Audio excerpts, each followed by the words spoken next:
Tenemos contacto con el doctor Carlos Elizondo Mayer Serra. Los de adelante corren mucho, Carlos. Estamos hablando de los de Morena y los de atrás, en este caso quizá los aliancistas, los llamados federalistas, se quedarán atrás, según parece, según el embate, el golpe, el empuje que está teniendo en estos momentos Morena como respuesta al amago de los gobernadores con romper el pacto federal. Muy buenas tardes, querido Carlos. Muy buenas tardes, querido Pepe.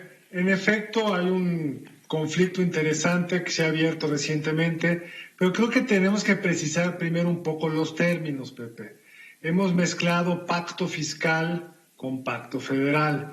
Una cosa es renegociar los impuestos, quién paga qué y cuánto, y otra cosa es salirse de los Estados Unidos mexicanos. Y creo que esto ha arrancado como una disputa, lo dijo el gobernador de Tabasco, luego lo mezcló, en torno a cuánto dinero le toca a cada quien de los impuestos que se recaudan en el país. Por supuesto, están en la Constitución, están en la ley, se ha renegociado en el pasado.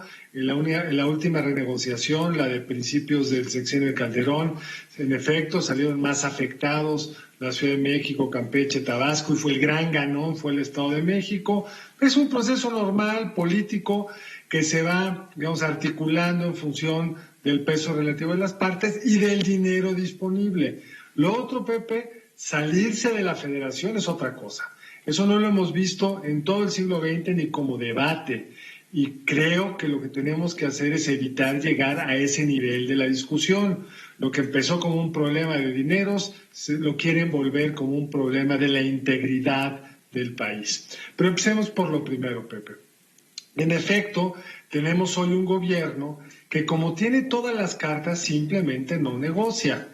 El presidente decía bien que el dinero es de los mexicanos. El problema es cuando ese dinero se asigna en función de lo que el presidente quiere y solo alrededor de lo que el presidente quiere.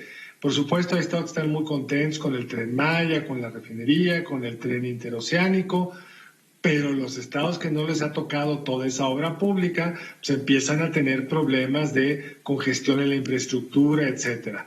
Tenemos una caída sin precedentes del ingreso petrolero que le entra a la federación, tanto por la caída en la producción, por la caída en el precio, porque el gobierno federal ha disminuido los derechos de Pemex. Entonces, estos ingresos federales del petróleo, que llegaron a ser el 30 y tantos % de la bolsa total, que luego se repartía con los estados, hoy anda en 9%. Entonces, la bolsa se hizo más chiquita por razones estructurales y por decisiones del gobierno.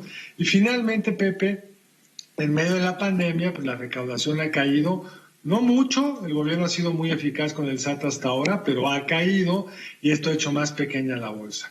En el pasado, ¿cómo se resolvió este problema? Hemos tenido crisis fiscales en el pasado negociando, pero el presidente no quiere ni sentarse a discutir con los 10 gobernadores a los que los acusa de que mancharían la investidura presidencial. Y el presidente Pepe es presidente de todos los mexicanos, no solo de los estados donde gobierna su partido. Ahora bien, sí creo que el presidente se equivocó en una cosa y ahora no sabe cómo salir de ese agujero. Se equivocó al retar a los gobernadores que le vayan a preguntar a la gente. Por supuesto, tanto el presidente como los gobernadores solo están pensando en el 21. También el gobernador de Tabasco. Hombre, son políticos, a eso se dedican y eso es lo que les preocupa. Ganar votos, mantenerse en el poder. Pero el presidente pensó muy de corto plazo cuando ayer Pepe retó a los gobernadores, pues váyanle a preguntar a la gente. Y los gobernadores no le están yendo a preguntar a la gente, hasta ahora lo que han dicho no es, nos salimos de los Estados Unidos mexicanos, sino les quieren ir a preguntar, ¿usted querría pagar como Estado menos recursos o que nos devuelvan más? Y me temo, Pepe, que en ese debate, en estados como Jalisco, Aguascalientes, Tamaulipas, Chihuahua, Nuevo León, va a ganar la visión de que el centro les quita más de lo que les da y eso les puede dar vuelo electoral como resultado, Pepe, de esta provocación del presidente. Queda claro entonces el comentario, Carlos, sobre el escenario que está planteado, un debate que no se había dado. Ayer recordábamos en este espacio que el federalismo parte del año de 1824 con aquella constitución, y después el país se volvió centralista con Antonio López de Santana. Y nuevamente en el gobierno de Juárez, en la Constitución del 57, se retomó el proyecto federal en la Constitución, y desde entonces, con algunas modificaciones, no se ha alterado, desde luego, este formato de convivencia en la que constituye finalmente la República Mexicana. Romper el pacto es hacer pedazos al país y tendría implicaciones de carácter social, político, económico muy graves. Sería algo sumamente peligroso. Por eso llama la atención que se plantee esta posibilidad de parte de 10 gobernadores del país, de los 32 estados, la tercera parte de los gobernadores que están en contra de las políticas públicas, sociales y fiscales del presidente de la República, López Obrador. En efecto, Pepe, pero hasta ahora de lo que hablan es del pacto fiscal. ¿Cuánto pago y cuánto me das? Yo no he leído a nadie que diga, nos vamos de los Estados Unidos mexicanos. Ayer el gobernador Alfaro no dijo, voy a preguntar si Jalisco se va de los Estados Unidos mexicanos. Lo único que le pidió a la gente en esa encuesta a voz alzada fue, ¿ustedes quieren que nos dé más la federación y que le demos menos a la federación? Y la respuesta pues, fue sí. Y ese es el debate que les puso en bandeja de plata el presidente, y ahora creo que están queriendo jugar esta idea de lo que se trata. Es de la ruptura de los Estados Unidos mexicanos, y yo, Pepe, no he visto a ningún gobernador preguntando, pidiendo, exigiendo eso. Lo que quieren es cuánto nos toca de la bolsa federal, porque estados como Tamaulipas, Nuevo León, Jalisco sí aportan más impuestos que los cobra la federación en su territorio, ISR, IEPS e IVA, del que luego la federación les regresa en las transferencias que le tocan casi todas ellas por ley. Participaciones y aportaciones están reguladas en ley, les toca menos. Ese es el precio por vivir en un pacto federal, y ese pacto por supuesto que debe de compensar a los estados más pobres. La pregunta, como siempre, es ¿qué tanto?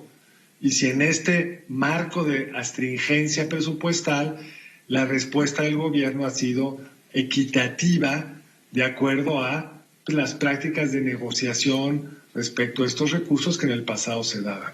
Y por último, Pepe, si bien es cierto que hemos sido federación casi toda nuestra vida, la Constitución del 17 pues rige desde el 17, la del 57 pues también hasta el 17, pero hay de federaciones a federaciones, aunque la ley diga lo mismo, no es lo mismo lo que realmente existía en materia de centralización del poder en los 60s, en los 70s, cuando el PRI lo dominaba todo, que después del 2000, cuando los presidentes tenían que negociar con una Cámara de Diputados, que era controlada por los partidos opositores al presidente, que es lo que le tocó vivir pues a Fox y a Calderón. La diferencia hoy es esta tensión entre una elección en el 18, Pepe, donde Morena gana de forma espectacular la representación, el triunfo presidencial y luego la representación de los congresos, con una fuerte sobrerepresentación, 45% de los votos se vuelven más del 62% de los escaños en la Cámara de Diputados,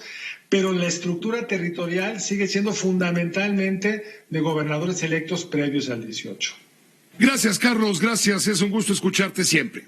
Al contrario, Pepe, te mando un abrazo. Fuerte para ti también. Carlos Elizondo Mayer Serra, los de adelante corren mucho, los de atrás se quedarán. Para usted, ¿quiénes son los de adelante? ¿Quiénes son los que se quedarán? Esta fue una producción de Grupo Fórmula. Encuentra más contenido como este en radioformula.mx.